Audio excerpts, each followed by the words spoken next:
성실하신 그 사랑, 아버지 사랑 내가 노래해,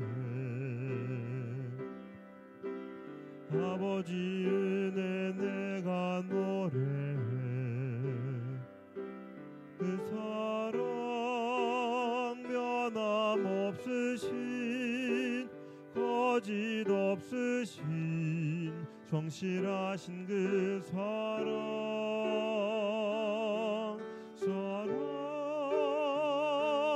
그 사랑, 날 위해 죽으신, 날 위해 다시 사신 예수 그리스도, 다시 오실 그 사랑, 죽음도 생명도 천사도 하늘의 어떤 권세도 끊을 수 없는 영원한 그 사랑 예수. 우리 이어서 28장 부르시겠습니다.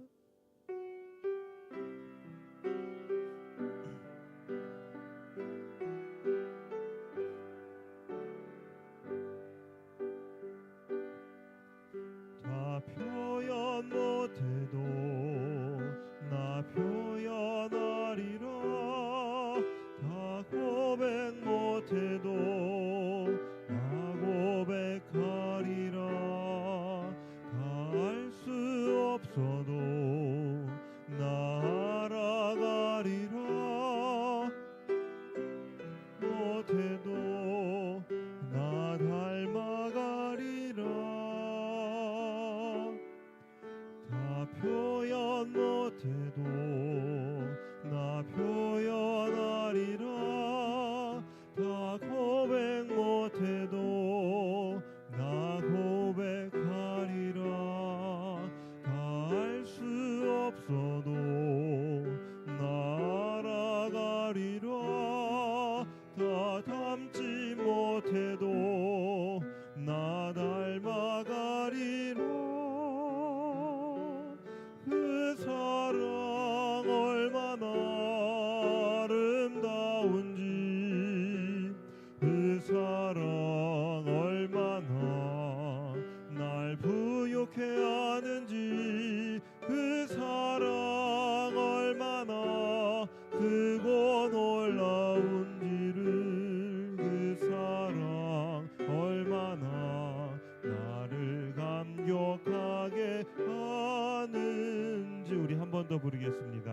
다 표현 못해도, 다 표현 못해도 나 표현하리라, 다 고백 못해도 나 고백하리라, 다 알 수 없어도 나 알아가리라, 다 닮지 못해도 나 닮아가리라. 그 사랑 얼마나 아름다운지, 그 사랑 얼마나 날 부욕해 하는지, 그 사랑 얼마나 크고 놀라운지를, 그 사랑 얼마나 나를 감격하게 하는지.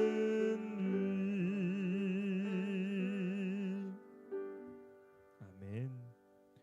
우리 이어서 32장 찬양 함께 부르시겠습니다.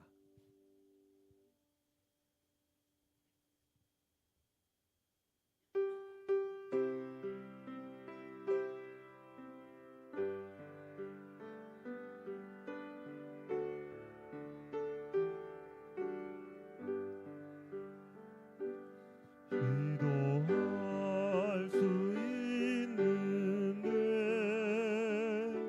왜 걱정하십니까?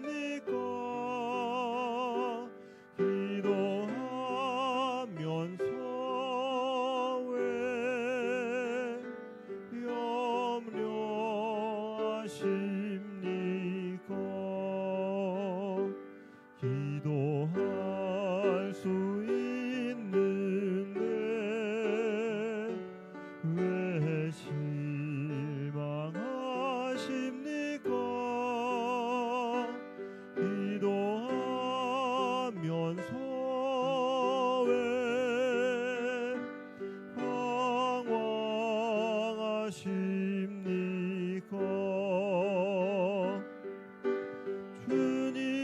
앞에 무릎 꿇고 간구해 보세요.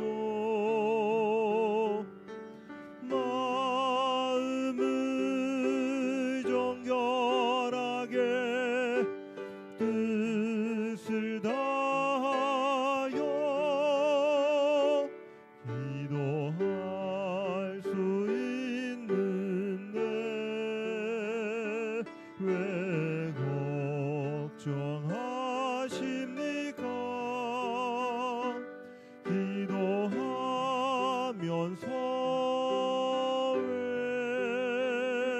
왜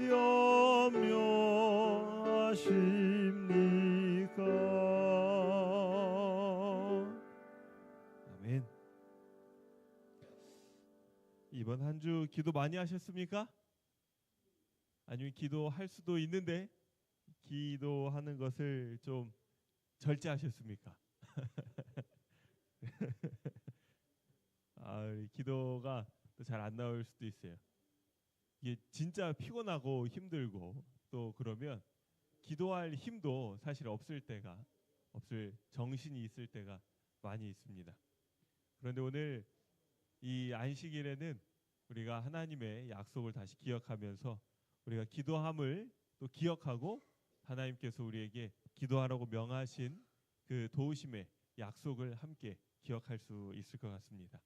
오늘 이 안식일 이번 오늘 내일은 정말 틈틈이 하나님께 기도하시기를 또 개인의 기도의 시간을 가지시기를 간절히 바랍니다. 또 이 예배의 자리에 나오실 때 참 올 때는 시간이 없으니까 서둘러 교회 가야지 하고 빠른 걸음으로 오셨을지라도 이제 이곳에 도착하셔서는 참 성령 하나님께서 우리 마음에 임재하셔서 우리가 진심으로 하나님께 예배할 수 있는, 진심으로 하나님의 음성을 듣고 또 용기와 위로와 구원의 소망을 확신하는 그런 귀한 예배 시간이 되기를 우리 다 기도하셔야 돼요. 우리가 오늘 이 시간 예배자가 되어야 합니다. 하나님께서 우리의 심령에 거하시고 우리의 마음을 위로해 주시고 또한 용기 주시기를 이 시간 간절히 기원합니다. 우리 38장 나는 예배자입니다. 함께 찬양하시겠습니다. 우리 하라세계도 함께 이 찬양 부르세요.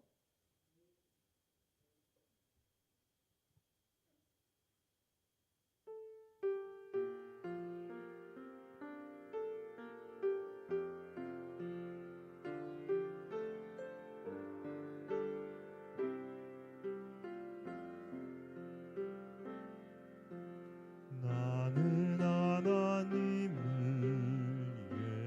예배하는 예배자입니다. 내가 서 있는 곳 어디서나 하나님을 예배합니다. 내 영혼 거룩한 은혜를 향하여 내 마음 완전한 하나님 향하여 이곳에서 바로 이 시간 하나님을 예배합니다. 우리 한 번 더 부르겠습니다. 나는 하나님을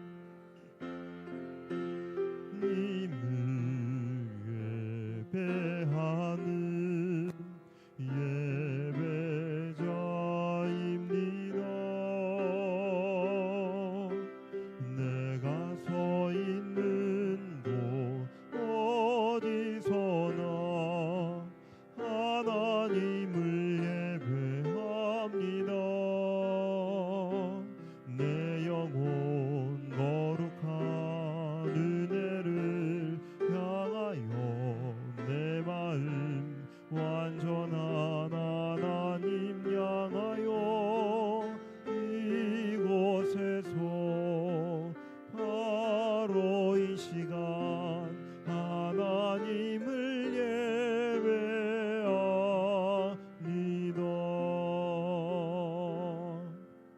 우리 함께 기도하겠습니다. 거룩하신 하나님 아버지, 오늘 우리 주님의 자녀로서 또 하나님을 예배하는 예배자로서 이 주님의 전에 나와 함께 기도하고 또 찬양하며 주님께 예배할 수 있도록 우리 발걸음을 인도해 주시니 감사합니다. 한 주 동안 하나님께서 우리의 삶을 지켜주심에 감사를 드립니다. 이제 다시 한번 하나님의 말씀을 통하여 하나님의 약속을 통하여 우리 마음의 어려운 모든 근심 걱정을 주님의 발 앞에 내어놓고 오직 주만의 주님의 품 안에 거함으로 마음의 평안과 또 용기와 위로 얻는 귀한 안식일 되도록 축복하여 주시옵소서. 우리의 연약함을 아시오니 하나님의 능하신 손길로 우리를 채워 주시옵소서. 성령 하나님, 우리의 심령 가운데 역사하여 주시옵소서. 우리에게 필요한 은혜의 말씀을 말씀하여 주시옵소서. 예수님의 이름으로 간절히 기도합니다. 아멘.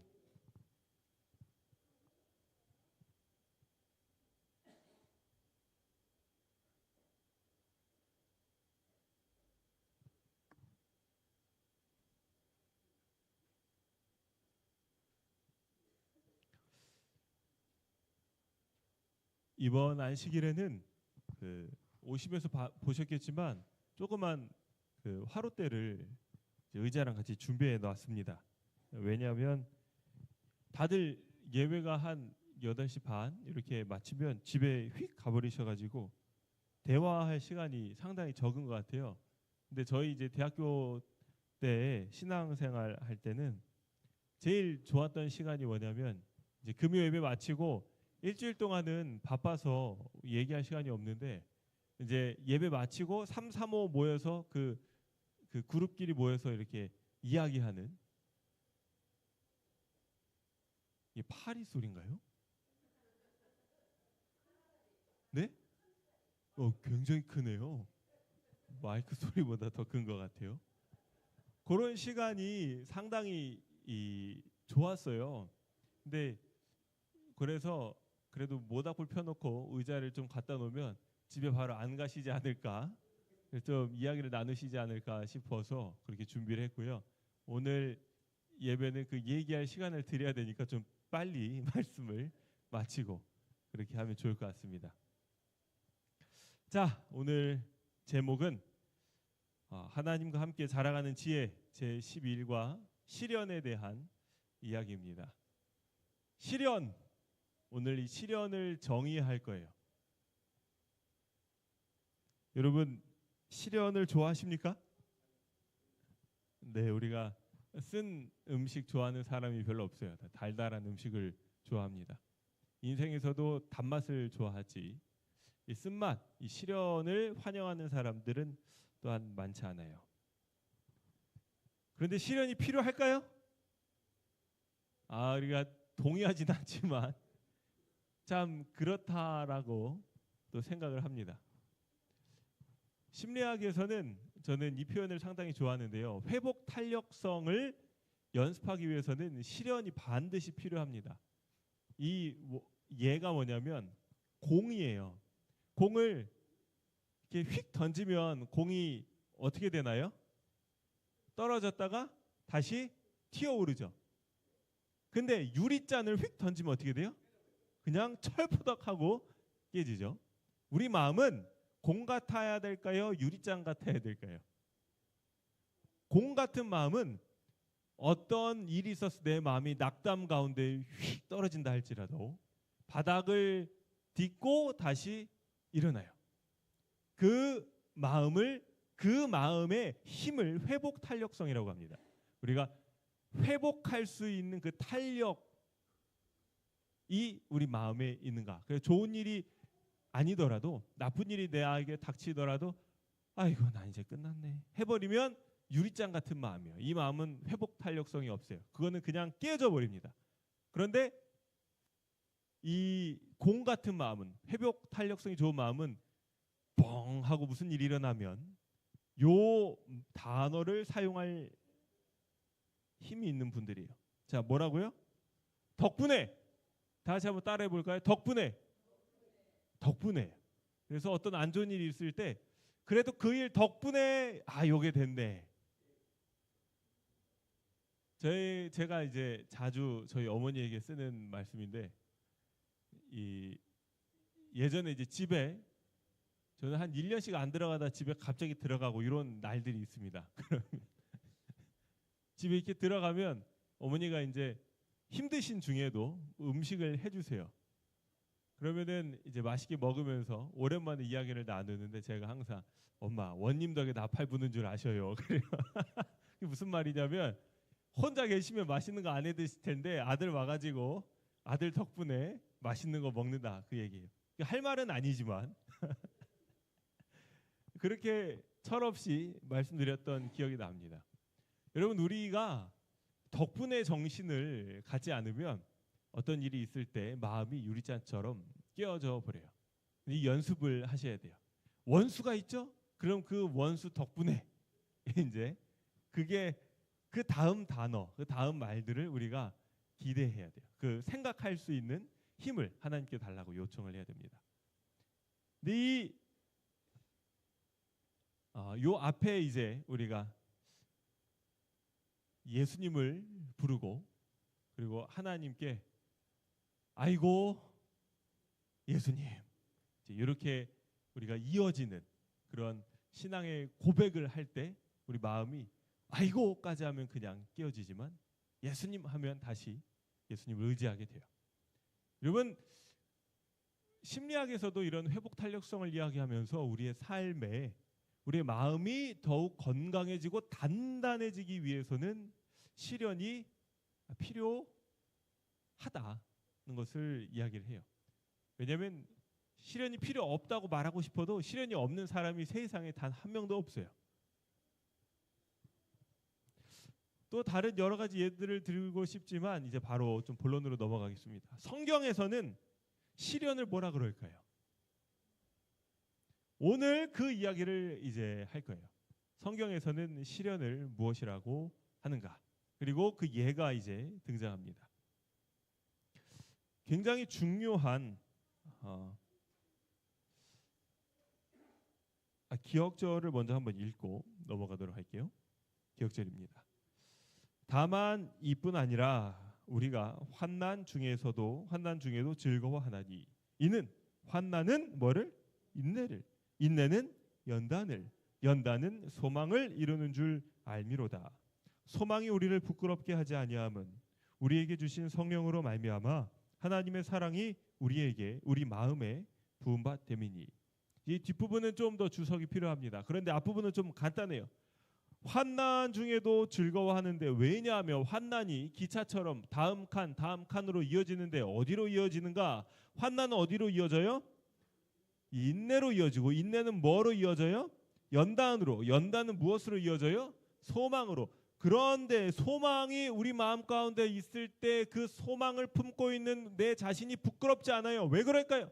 예를 들어서 나는 하늘날라 갈 거야 라는 마음을 품고 있을 때 이 나의 소망이 부끄럽지 않은 거예요.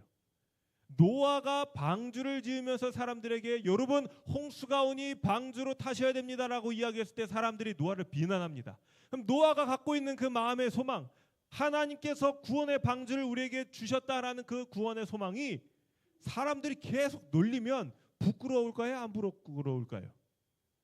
안 부끄러워요?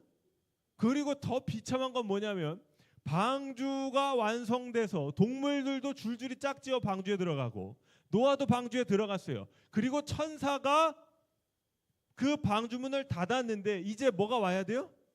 비가 와야 되는데 비가 와요, 안 와요? 그러니까 사람들이 방주에 들어간 노아를 보면서 노아야 그 안에서 뭐하니? 7일 동안 비가 안 왔어요. 7일 동안. 그 비가 올 때까지는 노아가 바보였어요. 근데 비가 오니까 그 하나님의 경고를 무시한 사람들이 이제 후회하게 되죠. 여러분, 우리 마음 가운데도 하나님의 구원에 대한 소망이 있어요. 그런데 이 소망이 부끄럽지 않다는 거예요. 왜 그러냐 하면 남들이 뭐라 해도 이 소망은 하나님께서 우리에게 분명히 주신 하나님의 말씀에 반석 되시는 하나님의 말씀에 근거한 소망이기 때문에, 그리고 그 하나님께서 우리를 사랑하셔서 우리를 위하셔서 진심으로 우리에게 마련해 주신 소망이기 때문에 이것이 분명히 이루어질 줄 알므로 우리는 이것이 부끄럽지 않은 거예요. 근데 그 모든 소망과 연단과 인내가 어디에서부터 시작돼요? 요놈의 환난이로다. 자, 그래서 우리 교과에서 아주 중요한 질문을 합니다. 어떻게 삶의 어려움이 하나님과의 관계를 오히려 강화시키는가? 자, 이번 한 주는 아주 중요한 주제를 우리가 다뤘어요. 바로 시련입니다. 그리고 여기에 들어가면서 이러한 질문을 우리에게 던지는 거죠. 어떻게 삶의 어려움이 하나님과의 관계를 오히려 강화시키는가? 자, 일요일 소지는 누구예요? 제자들이 예수님을 싣고 바다로 가다가 뭘 만난 사건? 풍랑을 만난 사건. 월요일 소지는 뭐예요? 예수님께서 이제 그 갈릴리 바다를 지나서 거라사 지방으로 가셨는데 거기에서 야이로란 사람이 자기의 딸이 죽어서 예수님께 도와달라고 요청하는 일과 그 요청을 듣고 예수님이 야이로의 집에 가는 도중에 12해 동안 혈루병 앓다가 이제 예수님께 나온 한 여인의 이야기가 등장해요. 그 다음 소지에는 이제 욥의 시련이 등장합니다. 오늘 이 세 가지의 시련을 우리가 볼 거예요. 첫 번째는 풍랑이요, 두 번째는 기다림이요, 세 번째는 시련 종합 패키지예요. 욥에게 다가온 시련은 뭐 이렇게 정의할 수 없는 모든, 아마 예수님과 맞먹는다고 할 수 있을까요? 예수님 다음으로 참 삶의 쓰라림을 겪지 않았을까? 성경에서요. 요 세 중심 인물의 이야기를 우리가 살펴봅니다. 자, 먼저 일요일 소지 인생의 풍랑이에요. 여러분, 우리가 성경을 보면서 성경이 참 멋진 이유는 무엇이냐면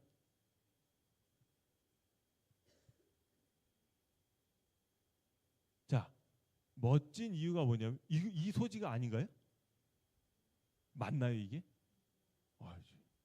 제가 혹시 지난주 거를 지금 하고 있나 해서 맞아요?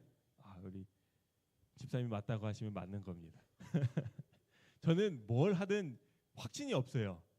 제가 언제나 틀릴 수 있다는 생각을 갖고 있어서. 자, 성경이 멋진 이유가 뭐냐면 여러분, 이 제자들이 풍랑을 만난 건 실제 사건이에요. 그들이 뭘 만났어요? 풍랑을 만났어요. 그런데 성경에 있는 이러한 이야기들은, 그리고 거기에 있는 소재들은 놀랍게도 우리의 삶의 비유로서 교훈이 돼요. 그래서 제자들이 풍랑을 만났는데 우리도 삶에 뭘 만나요? 풍랑을 만나요. 이게 직접적인 교훈으로 이렇게 이어져요. 제자들이 풍랑의 문제를 해결한 것이 우리가 삶의 풍랑을 해결하는 문제의 그 해결 방법과 또한 그 원리가 동일해요. 그래서 성경을 읽다 보면은 누구의 이야기든지 간에 다 우리의 유익을 위하여 주어진 이야기라는 것을 우리가 보게 됩니다. 자, 무슨 일이 있었는가?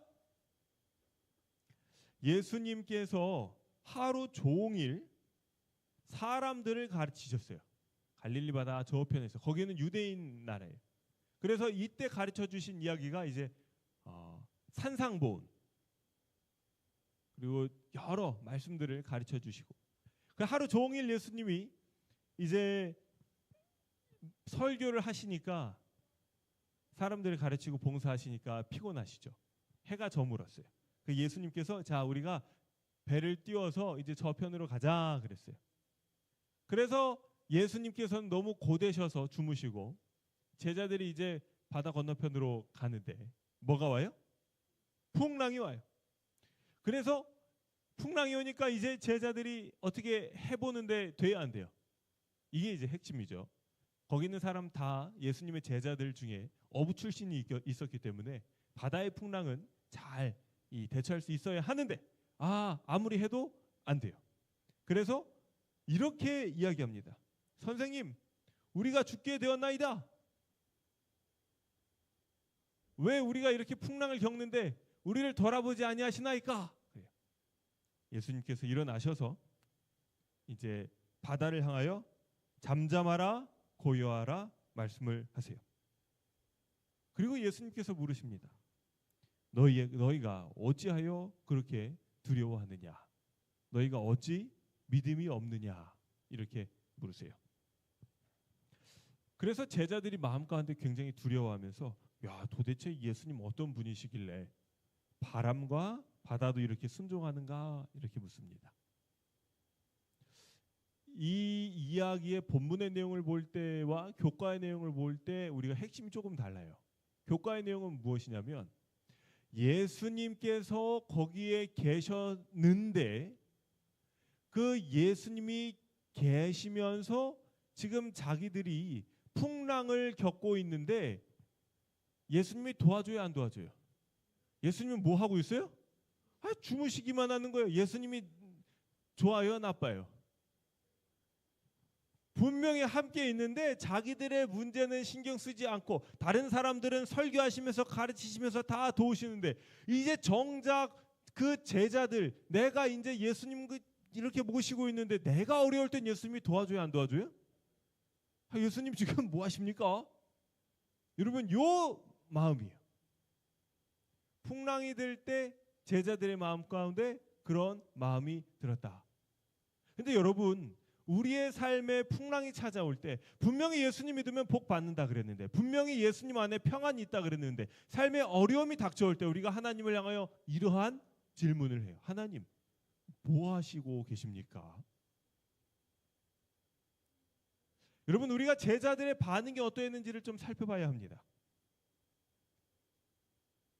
위기 가운데서 제자들의 반응은 우리를 돌아보지 아니하시나이까 였어요. 그들은 예수님의 품성과 그들을 향한 사랑을 의심했어요. 절망 가운데 있을 때 우리는 제자들처럼 스스로를 구하려 애쓰거나 고통이나 상실을 겪으면서 하나님의 사랑과 돌보심을 의심하기 시작해요. 그래서 하나님께 묻는 겁니다. 왜 이렇게 일이 일어납니까? 뭐 하고 계십니까? 여러분, 이 이야기에서 이제 제가 느끼기에는 성경에서 가장 중요한 점이 제자들이 예수님께서 어찌하여 그리 두려워하느냐? 너희가 어찌 믿음이 없느냐? 이 말씀은 왜 이렇게 두려워하느냐? 왜 의심이 없느냐? 내가 잠자고 있을 때 내가 너희를 돕지 아니함으로 왜 나의 사랑을 의심하느냐? 이 이야기였을까요? 아니면 너희가 하나님의 아들인 나와 함께하고 있는데 나와 함께하고 있으면서도 왜 두려워하느냐? 이런 질문이셨을까요? 이번 교과는 첫 번째 질문을 합니다. 그런데 두 가지 다 우리에게 교훈이 돼요. 그래서 이런 첫 번째만 교훈이다, 두 번째만 교훈이다, 뭐 그렇게는 이야기하지 않습니다. 그런데 오늘은 그 첫 번째의 어떤 숨겨진 이야기를 할 거예요. 여러분, 이게 잘 보세요. 이 두 번째 교훈도 있다는 것을 생각하시면서 이제 첫 번째를 보겠습니다.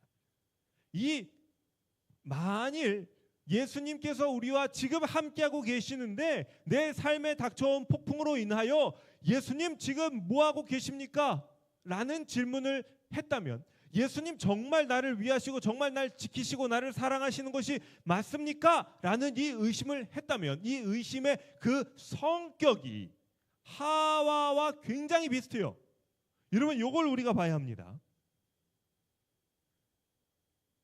뱀은 하나님이 창조하신 동물 중에 가장 뭐예요? 간교했어요. 그래서 하와가 선악과 앞을 지나갈 때 뱀이 하와를 싹 불러가지고 뭐라고 하냐면, 하나님이 참으로 너희더러 동산 모든 나무의 실과를 먹지 말라 하시더냐? 이렇게 물어요. 그랬더니 여자가, 이 하와가 뱀에게 아니야 동산 나무의 실과는 우리가 다 먹을 수 있는데 단지 동산 중앙에 있는 나무의 실과는 먹지 말라고 하셨어. 왜냐하면 이것을 먹으면 너희가 죽을까 하노라 하셨어. 그래서 뱀이 뭐라 그래요? 아니야, 이걸 먹어도 결코 죽지 않을 거야. 하와가 한 번도 생각해보지 못한 생각을 한 거예요. 이걸 먹으면 하와는 어떻게 된다고만 생각했어요. 근데 뱀이 이걸 먹어도 죽지 않는다고 하니까 처음 그런 생각을 해본 거예요. 그리고 뱀이 이렇게 얘기합니다. 너희가 이것을 먹는 날에는 눈이 밝아서 하나님과 같이 될 줄 알고 하나님이 먹지 말라고 하시는 거야. 그때 하와가 이거 먹으면 하나님처럼 되는 거였어? 그런데 이거 먹지 말라고 하나님께서 하신 거야? 자, 바로 요때 하와의 마음 가운데는 하나님이 나를 사랑하셔서 모든 것을 주시고 하나님이 나를 하게끔 하시고 못하게끔 하신 모든 것들이 하나님의 사랑에 의한 것임을 뭐 하게 돼요? 의심하게 돼요. 다른 생각을 하게 되는 거예요. 그래서 제자들이 예수님이 옆에 있어서 주무시고 계세요. 풍랑이 일어요. 아무리 해도 안 돼요. 근데 예수님을 보니까 뭐야, 예수님 우리 도우신다고 하시면서, 예수님 진짜 우리 도우시는 거 맞아? 그 풍랑 가운데 그 풍랑을 허락하신 예수님의 사랑을 의심하게 되는 거예요. 선악과를 앞에 놓고 선악과를 금하신 하나님의 성품을 의심하는 거예요. 자, 여러분, 우리가 인생의 풍랑을 마주할 때 우리는 그 풍랑을 바라보며 어떻게 반응하나요?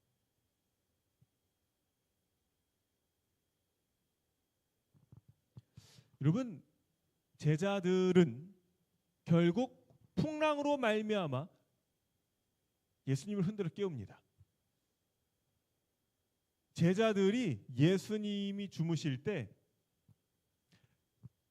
예수님을 깨우지 않아요. 바다가 고요할 때 예수님을 깨우지 않아요. 언제 깨워요? 풍랑이 일을 때 예수님을 깨워요. 근데 저 같아도 그랬을 거예요. 하루 종일 봉사하시고 이제 피곤하셔가지고 배에서 조금 주무시는데 그거 왜 깨워요? 근데 풍랑이 일자 안 깨울 수가 없어요. 예수님을 깨웁니다. 그리고 제자들은 바다와 바람과 폭풍을 잠재우시는 예수님을 이제 보게 돼요. 여러분, 우리의 삶에 제자들에게 임했던 것 같은 그 폭풍이 없다면 가만히 우리 곁에 계신 예수님을 우리가 흔들어 깨울까요? 이번 교과 일요일 소재의 핵심은 이것입니다. 풍랑이 무엇이냐? 그것은 예수님을 흔들어 깨우라는 하나님의 초청이다. 예수님이 옆에 계셔요. 우리 마음은 앞에 계세요. 우리를 돕기 위하여 준비하고 계세요. 그러나 우리는 제자들과 같이 어떻게든 예수님 주무시게 놔두고 내가 갖고 있는 기술로 이 풍랑을 한번 이겨내 보려고 애를 쓰는 거예요. 노를 저어보는 거예요. 닷을 접어보는 거예요. 돼야 안 돼요. 그제서야 이제 예수님을 깨우는 거예요. 만일 제자들이 폭풍이 일자마자 자기가 갖고 있던 노력들 하지 않고 먼저 예수님을 흔들어 깨웠다면 예수님 어찌하여 우리를 이렇게 하시나이까라는 얘기를 하지 않고 아마 예수님 충분히 주무시지 않았을까요? 배 띄우고 이렇게 가다가 잠시 동안 예수님 충분히 주무셨으니까 이제 그 넘어가는 동안은 또 그 다음에 예수님의 예비된 봉사를 위하여 아마 준비해야 됐을 수도 있어요. 우리의 삶의 폭풍은 재앙이 아니다. 예수님께로 가는 문이다. 문제는 우리 삶의 폭풍이 찾아오는 것이 아니라 폭풍 가운데서도 우리가 예수님을 깨우지 않는 것이에요. 그러므로 여러분, 혹 우리 예수님께서 내 옆에 계시는 것 같은데 별로 계신지 안 계신지 잘 모르겠다면 여러분 큰 소리로 우리 주님을 부르게 되시기를 바랍니다. 여러분, 아이고 예수님, 이런 절망 가운데 푸념으로 예수님의 이름을 부르는 것이 아니라 힘차게 소망 가운데, 기쁨 가운데, 감사 가운데에도 우리가 예수님을 부를 수 있다면 더 살아있는 하나님과의 동행을 하게 되지 않을까요? 자, 월요일 소지는 온전할지어다입니다. 이 이야기는 이제 그 거라사 지방으로 예수님께서 가셔서 일어난 일이에요. 여기에는 한 아버지가 등장합니다. 그의 이름이 뭐예요, 은빈이? 야이로입니다. 야이로는 그 거라사 지방의 회당장이에요. 당시는 유대인 사회는 회당 중심의 사회이기 때문에 회당장이라 하면 지금으로 보면 직급이 어느 정도 될까요? 종교권과 행정권을 가지고 있거든요. 그래서 군수쯤 되지 않을까? 정확히는 모르겠지만 그 정도쯤이라고 생각해봐도 좋습니다. 근데 이제 그 회당장 야이로에게 12살 딸이 있는데 이제 그 아이가 죽게 되었어요. 죽어가게 되었어요. 그래서 예수님께서 마침 오신다는 소식을 듣고 이제 야이로가 얼른 달려가서 예수님께 자기 딸을 살려달라고 요청을 합니다. 그래서 예수님께서 그 야이로에게 가요. 야이로의 집에 가요. 그런데 이 소문을 듣고 수많은 인파가 몰려들어서 길이 좁은데 사람들이 많으니까 이게 굉장히 더뎌요. 여러분 좁아도 이렇게 좁은 길이 참 없는데 인도네시아에 가면 진짜 좁대요. 차가 길 좁아요. 한 요 의자부터 저 의자까지 여기 의자까지 되나요? 차가 한 대 갈 길에 두 대가 파듯하게 가니까 그 여기 중간 양 사이드로 오토바이들이 지나다니니까 한 10분 갈 길을 2시간씩 가는 것 같아요. 그런 지역이 있더라고요.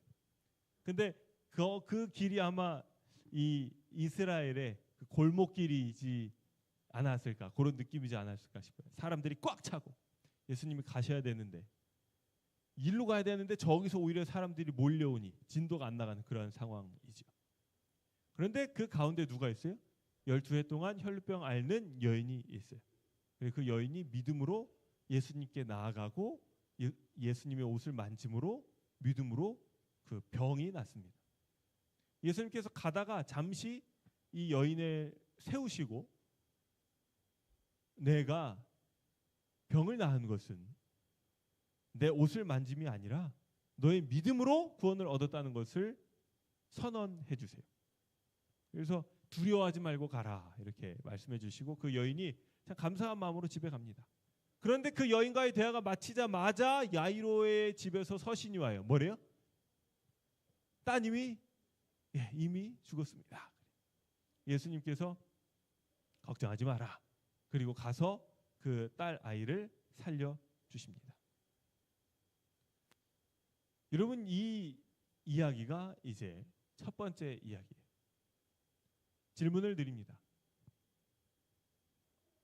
이 야이로의 마음이 어땠을까요? 예수님께 살려달라고 했어요. 예수님께서 이제 집에 가요. 근데 길이 꽉 막혀 있어요. 그러니까 이 야이로의 마음이 지금 어때요? 뭐가 답답해요? 빨리 가야 되는데 빨리 못 가니까 답답해요. 이게 뭐예요? 기다림이에요. 지체. 우리가 예수님께 부탁했어요. 예수님이 들어주신다고 했어요. 그리고 이제 가긴 가요. 근데 어때요? 천천히 가요. 꽉 막힌 그 골목처럼 한 발 떼는데 왜 이렇게 오래 걸려요? 이 지체함이 지금 야이로의 마음을 갉아먹고 아주 그냥 불타게 하는 거예요. 뭐 해야 되는데? 빨리 가야 되는데. 빨리 해결해야 되는데. 근데 누구까지 왔어요? 혈루병 걸린 여인까지 와가지고 지금 예수님 바빠 죽겠는데 이 여인이랑 또 얘기하네. 그 시간이 얼마나 될까요? 길어야 1시간이에요. 길어야 1시간. 그렇잖아요. 여인이랑 몇 마디 하시고 뭐 이 여인이 와서 예수님 옷자락 만지고 자기가 나은 거기 때문에 믿음으로 얼마 안 돼요. 예수님께서 뭘 이 여인에게 하신 게 아니에요. 기껏해야 대화를 나누신 거예요. 그런데 그 예수님의 친절한 행위가 타인에 대한 그 예수님의 선행이 이 야이로에게는 굉장한 기다림이고 답답함이 된다는 거죠. 그 야이로의 마음을 우리가 좀 느껴야 돼요. 그 기다림이 얼마나 힘든가. 그 다음엔 혈루병 여인입니다. 혈루병 여인은 12년 동안 피가 멈추지 않은 병이에요. 성경에 보면 이 여인이 자기의 병을 낫게 하기 위해서 모든 재산을 의사에게 갖다 줬지만 결국 고침을 받지 못했다고 했어요. 그리고 당시 유대 사회에서 이 혈루병은 부정한 여인으로 취급을 당하기 때문에 사회와 가족으로부터 계속하여 격리를 당하는 굉장히 외롭고 정말 잔인한 그러한 병이에요. 비참한 삶을 살아야 돼요. 그런데 예수님께서 지금 저 유대 지방에서 말씀을 가르치시고 배 타고 거라사 쪽으로 오시는 거예요. 여러분, 예수님은 왜 거기서 사역이 마치자마자 해가 저물매 배를 타고 거라사로 오셨을까요? 여기에서 누가 지금 기다리고 있어요? 그게 참 신기해요. 물론 예수님이 가시는 모든 지역에 다 예수님의 도움이 필요한 분들이 있겠지만 예수님 오십니다. 그리고 이 여인이 이제 그 이야기를 듣고 우리 집사님 불 피우러 가시는군요. 이제 가실 때가 됐어요. 이제 이 여인이 예수님을 눈앞에서 봤어요. 그런데 사람이 많아서 가까이 갈 수가 없어요. 예수님이 이제 점점 멀어져요. 자기의 일생의 희망을 가지고 예수님께 나와왔는데 예수님이 이제 떠나가면 자기의 모든 삶의 희망이 또 무너지는 거예요. 그래서 시대의 소망에는 그녀의 손끝에 일생의 믿음을 집중했다 그랬어요. 그 예수님의 옷자락만 만지면 내가 남을 입겠다라는 강한 믿음을 가지고 그렇게 만집니다. 여러분, 이 여인의 믿음은 얼마나 참 강한 또 진한 믿음일까요? 여러분, 우리가 믿는다 해서 다 같은 믿음이 아니에요. 저는 이 여인의 믿음은 이 여인의 일생을 짜내어 만든 굉장히 진한 한 방울의 믿음이라고 생각해요. 여인의 일생이 한 방울로 농축되어서 그 믿음이 한 방울 예수님의 옷자락에 딱 떨어지는 거예요. 자, 여러분, 눈물은 막 아무 때나 나나요? 뭘 받아야 눈물이 나나요? 감동을 받거나 혹은 억울하거나 좋은 눈물로 이야기를 합시다. 마음에 동함이 있어야 눈물이 나요. 믿음은 마음에 동함이 있어야 눈물이 납니다. 근데 마음이 감동을 받을 때는 누군가 뭔가를 보여줘야지. 나 혼자 가만히 아무 일도 안 하는데 마음이 감동을 받습니까? 뜻밖의 선물을 받거나 어떤 감동적인 일이 있거나 뭐 이런 동함이 있어야지, 그럴 만한 충분한 이유가 있어야 마음이 움직여요. 믿음은 그럴 만한 일이 있어야 이게 움직여지는 것입니다. 예수님이 제자들에게 이야기하셨어요. 야, 이 믿음이 없는 녀석들아. 근데 이 여인은 그 여인의 믿음을 칭찬하십니다. 왜 그러하면요, 이 여인이 병이 걸리고 자기 재산을 다 써도 그 병이 낫지 못하고 힘들어하고 예수님의 소식을 듣고 마음에 희망이 생기고 예수님이 오신다는 그 거리에 나와보고 예수님을 보고, 근데 예수님이 멀어지자 그녀의 마음 가운데 예수님을 꼭 만나야 한다는 강한 그 일생이 담겨있는 한 번의 그 믿음을 더 짜내어서 예수님을 탁 만져요.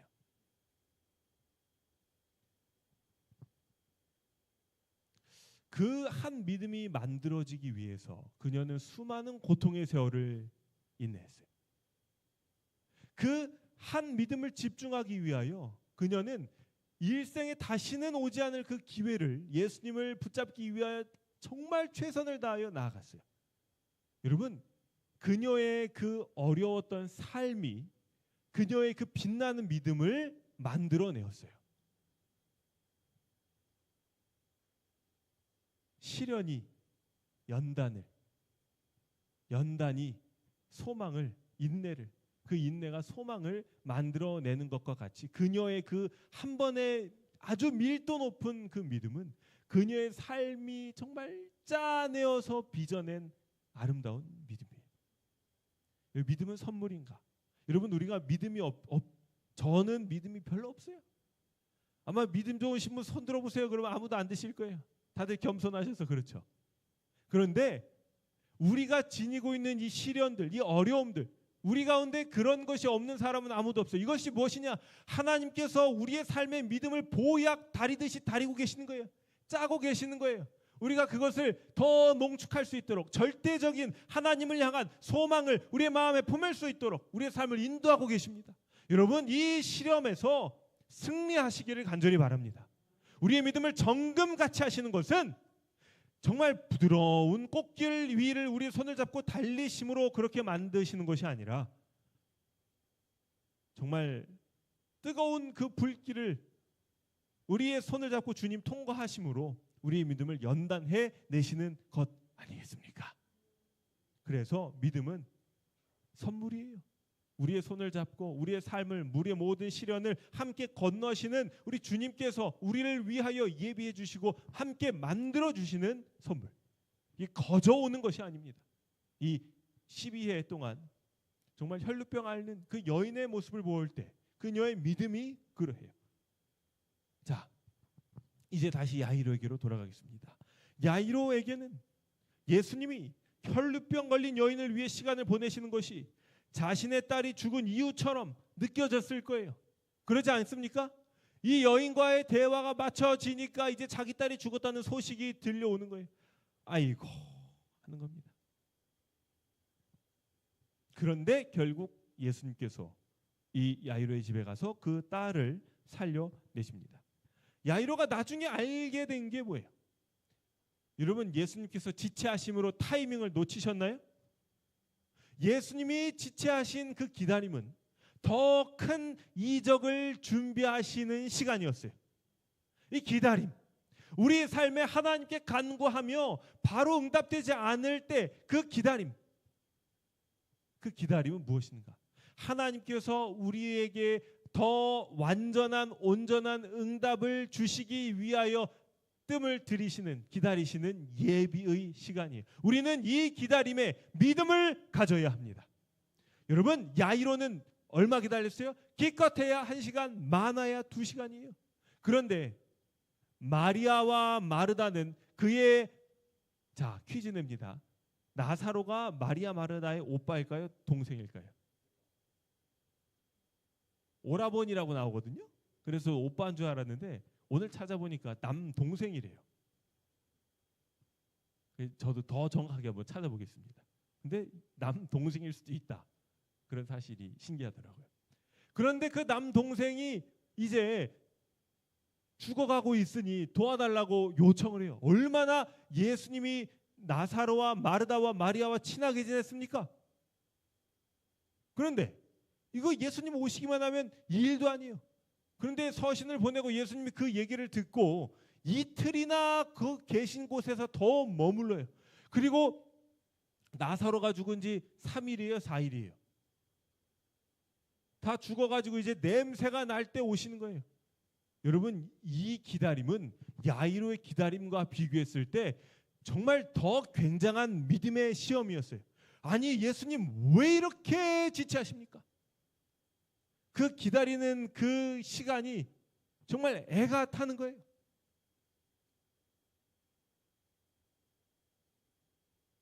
그런데 그 기다림이 결국 뭐예요?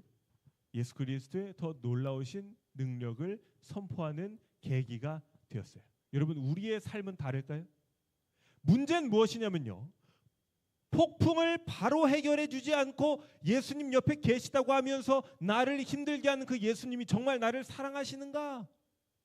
폭풍 앞에서 우리가 의심하게 된다고요. 야이로가 예수님께서 딸을 고쳐주시겠다고 하면서 기다리고 있는데, 정말 이 지체하고 있는데 예수님이 날 도와줄 마음이 있는 건가? 마리아가 자기의 그 남동생으로 인하여 예수님께 서신을 보냈는데 예수님께서 곧바로 오실 줄 알았는데 당연히 그래야 하는데 이틀 동안이나 더 그 자리에 머물면서 바로 오지 않는 그 예수님을 볼 때 예수님 진짜 나를 사랑하시는가? 그 기다림이 우리에게 하나님을 의심하게 하는 거예요. 여러분, 성경에 더 많이 기다리는 사람들이 많습니다. 아브라함은 그 아들 이삭이 태어날 때까지 몇 년을 기다립니까? 야곱은 그가 어렸을 때 받은 그 장자권의 축복을 그의 삶에서 받기 위하여 몇 년을 기다립니까? 야곱의 삶의 평안이 도대체 언제 옵니까?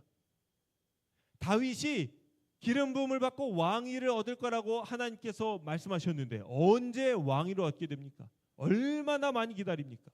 모세가 이스라엘의 해방을 위하여 특별히 하나님의 섭리로 인하여 부름을 받았는데 그가 언제 이스라엘을 해방합니까? 그리고 언제 가나안으로 인도해 갑니까? 여러분, 이 기다림의 시간은 굉장히 길 수도 있고 어떤 이에게는 한 평생일 수도 있고 어떤 이에게는 1시간 혹은 2시간일 수도 있어요. 그러나 우리가 그 기다림의 시간 가운데 반드시 기억해야 할 것은 이 기다림으로 인하여 하나님께서 나를 사랑하시고 도우신다는 그 약속을 의심하지 말자. 더욱더 믿음을 가지고 예수님의 약속을 인내로 기다리자. 여러분, 예수님께서는 인류를 구원하기 위하여 얼마나 오랜 시간 동안 기다려 오셨을까요? 예수님을 이 땅에 보내시기 위하여 얼마나 기다리셨을까요? 이스라엘을 가나안으로 인도하시기 위하여 얼마나 기다리셨을까요? 교회를 세우시기 위하여, 온 세상에 복음을 전도하시기 위하여, 나를 구원하시기 위하여, 나를 예수 그리스도 앞으로 인도하시기 위하여 얼마나 기다리셨을까요? 그 기다림. 그러나 결국에는 주님의 전능하신 능력으로 우리를 주님의 발 앞으로 인도해 내시지 않습니까? 그 능력이 우리의 삶에 도우시겠다고 약속하신 하나님의 놀라우신 응답으로 동일하게 주어질 것이에요. 여러분, 기다림 가운데 하나님을 의심하게 되지 마시기를 간절히 바랍니다. 폭풍 가운데 하나님을 의심하게 되지 마시기를 바랍니다. 하나님께서 우리에게 금하신 것들 가운데서 하나님을 의심하게 되지 마시기를 바랍니다. 여러분, 욥은요, 그의 갖고 있는 모든 것을 잃었어요. 그의 건강, 그의 자녀, 그의 재산, 모든 것. 그러나 그 가운데에서도 그의 삶에 시련이 닥칠 때 그가 하나님을 의심하지 않아요.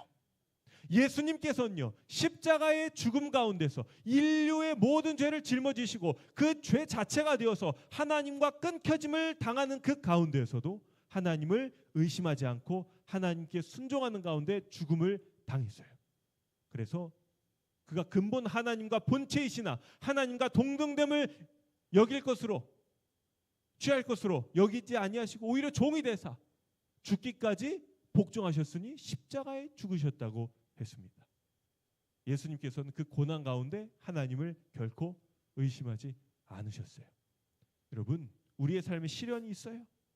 그러나 그 시련은 결코 우리를 하나님의 사랑을 의심하게끔 만들면 안 돼요.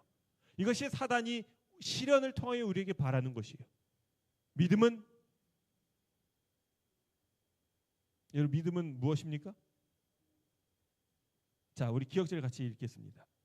다만 이뿐 아니라 우리가 환난 중에도 즐거워하나니 이는 환난은 인내를, 인내는 연단을, 연단은 소망을 이루는 줄 알미로다. 소망이 우리를 부끄럽게 하지 아니하면 우리에게 주신 성령으로 말미암아 하나님의 사랑이 우리 마음에 부은 바 됨이니. 기도하시겠습니다. 거룩하신 하나님 아버지, 오늘 우리에게 우리의 시련이 우리의 믿음을 연단하고 진실된 믿음을 형성하는 과정이라는 사실을 알려주시니 감사합니다. 우리가 시련의 학교에 입학하였으니 우리 주님의 손을 붙잡고 하나님을 신뢰하는 가운데 아름다운 정금 같은 믿음을 만들어낼 수 있도록 인도하여 주시옵소서. 혹 우리 마음이 지쳐 하나님의 약속을 의지하지 못할 때가 있사오니 우리가 어찌 기도할 바를 알지 못할 때 주님께서 우리를 위하여 대신 간구하여 주심으로 우리를 소생시켜 주시옵소서. 이 안식일 다시 한번 하나님의 사랑으로 인하여 우리 마음이 뜨거워지고 주님의 구원하심을 소망할 수 있도록 인도하여 주시옵소서. 예수님의 이름으로 간절히 기도합니다. 아멘.